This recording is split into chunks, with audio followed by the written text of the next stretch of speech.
Guys board exam 2025 को लेकर के तगड़े चेंजेस देखने को मिल रहे हैं, बहुत बड़ा बदलाव देखने को मिल रहा है सीबीएसई के पेपर पैटर्न में। और ये कुछ अच्छी न्यूज नहीं हो रही है स्टूडेंट के एंगल से, खास तौर पे एवरेज स्टूडेंट या जो थोड़े से उससे नीचे लेवल में स्टूडेंट्स आते हैं उनके लिए प्रॉब्लम हो सकता है। देखो यार, अभी तक तुमने बहुत सारे टीचर्स से ये सुना होगा, एजुकेटर से ये सुना होगा, यूट्यूबर से ये सुना होगा कि भाई सीबीएसई ने सिलेबस जारी कर दिया। बहुत ज्यादा होगा तो तुमने शायद ये सुना होगा कि एग्जाम पैटर्न में थोड़े बहुत फेरबदलाव आए हैं। लेकिन जो लोग ये कहते हैं कि भाई क्लास 9, 10, 11, 12 पिछले बार की तरह ही इस बार भी एग्जाम होने वाला है, तो मैं तुम्हें बता दूं कि ऐसा बिल्कुल नहीं होने वाला है। बहुत शॉकिंग अपडेट है और यहां पे तुम्हें इसी वक्त अटेंटिव होना पड़ेगा। अगर इस वक्त यानी कि अप्रैल में जब तुम खड़े हो, वो भी अप्रैल महीना ऑलमोस्ट खत्म होने को है, यहां पर अगर तुम अपने लिए नहीं तैयार हो गए, अलर्ट मोड पे नहीं आ गए, तो तुम लोग बुरी तरह से फंस जाओगे। क्योंकि यार यहां पे मैं तुमको चने के झाड़ पे नहीं चढ़ाने वाला, मैं तुम्हें कुछ हकीकत से इस वक्त रूबरू फेस टू फेस करवाने वाला हूं। तो क्या है वो चेंजेस। लेकिन उससे पहले बढ़े आगे, मैं तुम्हें एक बात पूछना चाहता हूं यार, तुमने बेसिक मैथ्स लिया है या स्टैंडर्ड मैथ्स? 10th वालों से पूछ रहा हूं, बेसिक या स्टैंडर्ड? अब तुम्हारे सवाल के जवाब तुम अपना दे सकते हो, किसने बेसिक लिया होगा, मैथ्स लिया होगा, कमेंट सेक्शन में मुझे बताना। और यार आगे बढ़े इससे पहले इसी वक्त तुम जल्दी से चैनल को सब्सक्राइब कर लो, क्योंकि यार यहां जो मैं गाइड करूंगा तुम्हें, वो तुम्हें शायद ही कोई और बता पाएगा। ठीक है, तो जल्दी से चैनल को सब्सक्राइब कर लो। और यहां पे देखो, अभी मैं तुम्हें जो बताने वाला हूं उसको ध्यान से सुनो। एग्जाम पैटर्न जो है वो बदलाव हुआ।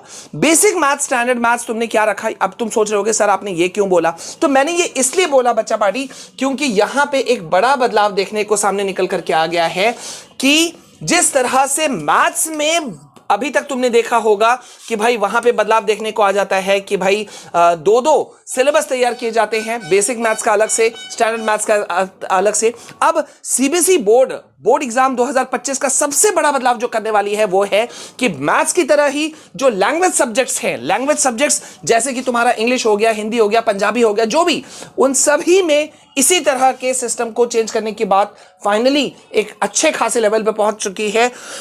और तुम्हें इस तरह का चीज देखने को मिल सकता है, और जो सिलेक्शन तुम करोगे उसी के आधार पे स्टूडेंट्स को एग्जाम देने का मौका मिलेगा, या पास और फेल भी वो किए जाएंगे। ये मैं नहीं कह रहा हूं, ये पूरी एक्सपर्ट्स की कमिटी जो बैठाई गई है शिक्षा मंत्रालय के द्वारा, ये वो कह रहे हैं। और ये देखो यहां पे क्या चीज है, ये देखो यहां पे एक बड़ा बदलाव जो है वो इस समय निकल करके सामने आ रहा है।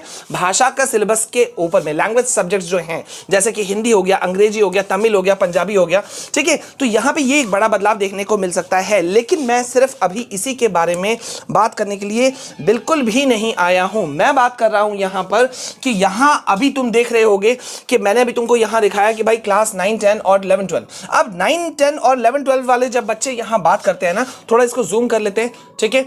यहां पे अगर तुम इस वक्त देख पा रहे हो कि भाई कोई चेंज नहीं है, no change from previous academic session, ठीक है। ज्यादातर मैक्सिमम यूट्यूबर्स ने 9, 10 वाले बच्चों को यही कह करके चने के झाड़ पे चढ़ा रखा है कि भाई पिछले साल वाले जो बच्चे हैं उनके पुराने बुक्स ले लोगे तो भी चल जाएगा, ठीक है, वही पढ़ लोगे तो भी चल जाएगा। अगर ऐसा तुम सोचते हो तो अपने जो पुराने वाले जिनसे बुक ले रहे हो या लेने वाले हो, या तुम्हारे जो सीनियर्स हैं जिनका रिजल्ट अभी निकलेगा, उनसे एक बार पूछना क्या उन्होंने कोई डिलीटेड टॉपिक्स, चैप्टर्स वगैरह कुछ इस तरह का चीज नहीं सुना। यार बहुत सारे ऐसे टॉपिक्स हैं, चैप्टर्स हैं जो कि डिलीटेड पोर्शन के अंदर में आते हैं और वो कोई नहीं बात कर रहा है। मैं तुम्हें बताऊंगा हर सब्जेक्ट के deleted chapters, topics, important questions, कौन कौन से चैप्टर्स को, टॉपिक्स को डिलीट कर दिया है सीबीएसई ने। कमेंट में लिख देना किस किस सब्जेक्ट का तुमको चाहिए, परफेक्ट मिलेगा, विद पीडीएफ मिलेगा, ठीक है। अच्छा, अब यहां पर हम अगर आ जाते हैं 11, 12 की बात करने, तो 11, 12 का जरा सा यहां देख लो, एक बहुत बड़ा फेरबदल जो मैं तुमको दिखाना चाहता हूं और समझाना चाहता हूं।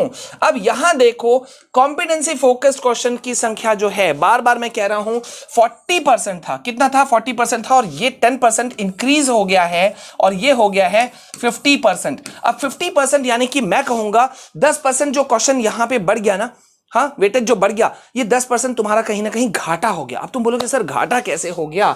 घाटा इसलिए हो गया मेरे बच्चों क्योंकि ये कौन से हैं, कॉम्पिटेंसी फोकस्ड क्वेश्चंस, वो क्वेश्चंस होते हैं जो कि एमसीक्यू के ही फॉर्मेट के हैं, लेकिन ये कंसेप्चुअल बेस्ड क्वेश्चन होते हैं। मतलब की बात समझो, आउट ऑफ 100% क्वेश्चन, तुम्हारे 100 मार्क्स के जो क्वेश्चन आते हैं, इसमें से अकेला कितना परसेंट? 50 क्वेश्चन जो है, 50% क्वेश्चन, यानी कि 50 क्वेश्चन जो है वो तुम्हारे आएंगे ये वाले क्वेश्चन। अब ये क्वेश्चन कौन से होते हैं? जिनको तुम्हें कॉन्सेप्ट को समझ के बनाना पड़ेगा। मतलब जब तुम एग्जाम के सेंटर में बैठोगे ना, डायरेक्ट क्वेश्चन तुम्हें कुछ नहीं मिलने वाला। वैसे कॉम्पिटेंसी बेस्ड क्वेश्चन क्या होता है, अगर ये तुम और डीप से जानना चाहते हो तो मुझे कमेंट करना, पहले भी मैंने इस पे वीडियो बनाया है, डिटेल से मैं समझा के फिर से बना दूंगा, ठीक है।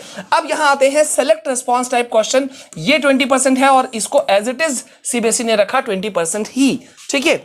लेकिन यहां पे मैं मानूंगा कि भाई 10% का तुम्हारा घाटा हो गया, लॉस हो गया, 10% का घाटा, ठीक है। अच्छा, अब यहां पे एक बड़ा फेरबदल जो बहुत लोग ठीक से नहीं समझ रहे हो, वो है कंस्ट्रक्टेड रिस्पॉन्स क्वेश्चंस, जिसके अंदर short answer, long answer type questions, ये सारे क्वेश्चन टाइप के क्वेश्चंस आते हैं ना, ये 40% से घटा करके कर दिया गया है 30%। ये देख रहे हो, 30% यहां कर दिया गया है, यानी कि मेरे हिसाब से यहां अगेन तुम्हारा 10% का लॉस है। कैसे लॉस है यार? ये वो क्वेश्चंस होते थे कंस्ट्रक्टेड रिस्पांस क्वेश्चन।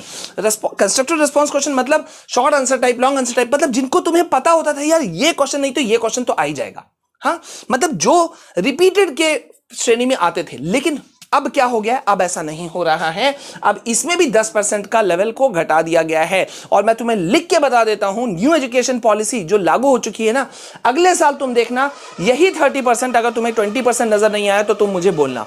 ये सब करने का मकसद क्या है? ये सब करने का मकसद सीबीएसई का ये है कि भाई जो रट्टाफिकेशन वाला फंडा चल रहा है ना स्टूडेंट्स के मन में या स्टूडेंट्स के बीच में, वो चीजें ना रह जाएं, ठीक है। सो बहुत बड़ा बदलाव, अगर तुम अभी से फोकस नहीं करोगे, मेरे हिसाब से तुम बड़ी मुसीबत में आने वाले हो। पहला मुसीबत कहां शुरू हो गया, एक बार रिकैप कर देते हैं वीडियो को छोटे में। पहला, जो जिस तरह से मैथ्स को बेसिक और स्टैंडर्ड में बांटा गया था, अब दूसरे लैंग्वेज सब्जेक्ट्स भी जो है वो उनको भी बेसिक और स्टैंडर्ड में बांटा जाएगा स्टूडेंट के बेनिफिट के लिए, ठीक है। लेकिन कितना बेनिफिट होगा वो हम बाद में समझेंगे। दूसरा बहुत बड़ा बदलाव ये हुआ कि बहुत सारे बच्चे जो 11-12 के अगर हैं तो उन्होंने ये चेंजेस को नहीं समझा कि भाई तुम्हारा कॉन्सेप्चुअल क्वेश्चन 10% बढ़ा दिया गया, मतलब और तुम्हें मेहनत करनी पड़ेगी, यानी कि 10% का घाटा। और यहां जो शॉर्ट क्वेश्चंस होते थे वो 10% घट गया, मतलब और 10% का घाटा, यानी कि 20% का तुम्हें नुकसान हो रहा है अगर तुमने मेहनत अभी से नहीं किया तो। और अगर तुम 9th-10th वाले स्टूडेंट हो तो अगर तुम सोचते हो कि कोई चेंज नहीं आया तो तुम अगेन बड़ी मिस्टेक पे हो, क्योंकि डिलीटेड टॉपिक्स, चैप्टर्स वगैरह वही हैं जो तुम्हें किसी ने नहीं बताया, ठीक है। क्लास टीचर भी नहीं बताएंगे, वो तुमको सीधा पढ़ाना शुरू कर देंगे, लेकिन चैप्टर के अंदर से डिलीटेड टॉपिक्स हैं, ठीक है। तो क्या चीजें हैं, सब पे हम बात करेंगे। उम्मीद है तुमको क्लैरिटी मिली होगी। थोड़े से भी कंफ्यूजन्स हैं तो जुड़ जाओ मेरे साथ में। इंस्टाग्राम आईडी, टेलीग्राम आईडी वगैरह, तुम्हारे ट्विटर हैंडल मेरा ऑफिशियल, सब कुछ मैं तुमको दे दूंगा कमेंट सेक्शन के अंदर। और अब तुम्हें लाइक करना है, शेयर करना है और धूम मचाना है, क्योंकि बार बार मैं कह रहा हूं, तुम एक फैमिली बनाओगे तो मैं तुम्हें एक बहुत बड़ा रेंज दूंगा मार्क्स लाने का। मिलते हैं नेक्स्ट वीडियो में, तब तक के लिए जय हिंद, वंदे मातरम।